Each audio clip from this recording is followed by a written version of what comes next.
महाशिवरात्रि फाल्गुन मास के कृष्ण पक्ष की चतुर्दशी तिथि को मनाई जाती है। इस साल महाशिवरात्रि का पर्व 8 मार्च को है। इस दिन भगवान शिव की विधि विधान से पूजा की जाती है और व्रत रखा जाता है। इस बार की महाशिवरात्रि बहुत ही ज़्यादा खास मानी जा रही है, क्योंकि इस दिन शुक्र प्रदोष व्रत का संयोग है।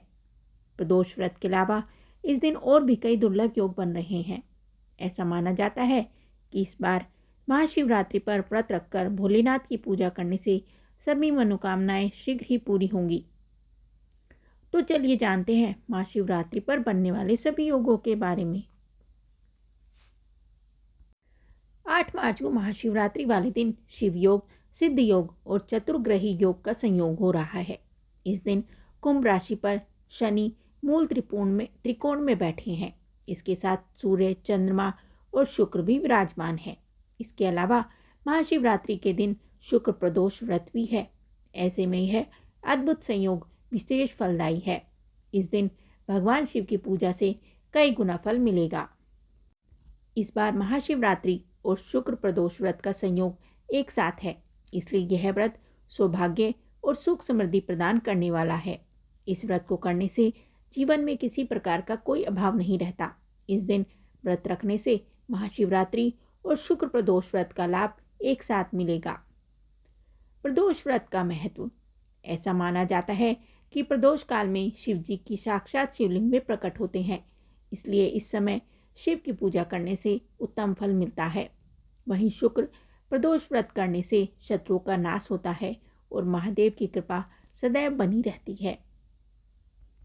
शुक्र प्रदोष व्रत में भगवान शिव और माता पार्वती के साथ उनके पूरे परिवार की पूजा की जाती है। यह व्रत संतान प्राप्ति के लिए बहुत उपयोगी माना जाता है। जब शुक्र प्रदोष शुक्रवार को पड़ता है तो यह शुक्र प्रदोष कहलाता है। शुक्रवार के शुभ योग में प्रदोष का व्रत करने से आपको भगवान शिव के साथ माँ लक्ष्मी का भी आशीर्वाद मिलता है। चलिए जानते हैं शुक्र प्रदोष की व्रत कथा। प्राचीन काल की बात है। एक नगर में 3 मित्र रहते थे।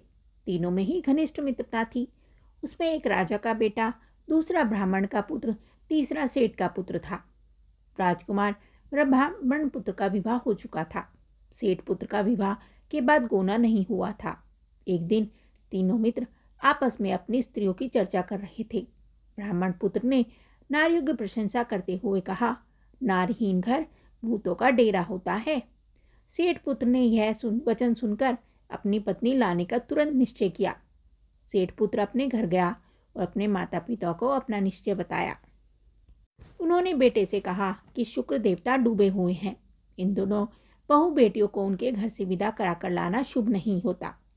अतः शुक्रोदय के बाद तुम अपनी पत्नी को विदा कर लाना। सेठ पुत्र अपनी जिद से टस से मस नहीं हुआ और अपनी ससुराल जा पहुंचा। सास ससुर को उसके इरादे का पता चला तो उन्होंने उसको समझाने की कोशिश की, परंतु वह नहीं माना और विवश होकर माता पिता को अपनी बेटी को उसके साथ विदा करना पड़ा। ससुराल से विदा होकर पति पत्नी नगर से बाहर निकले ही थे कि उनकी बैलगाड़ी का पहिया टूट गया और एक बैल की टांग टूट गई। पत्नी को भी काफ़ी चोट आई। सेठ पुत्र ने आगे चलने का प्रयत्न जारी रखा। तभी डाकुओं से भेंट हो गई और वे धन धान्य लूट कर ले गए। सेठ का पुत्र पत्नी सहित रोता पीटता अपने घर पहुंचा। जाते ही उसे सांप ने डस लिया। उसके पिता ने वैद्यों को बुलवाया। उन्होंने देखने के बाद घोषणा की कि आपका पुत्र 3 दिन में मर जाएगा।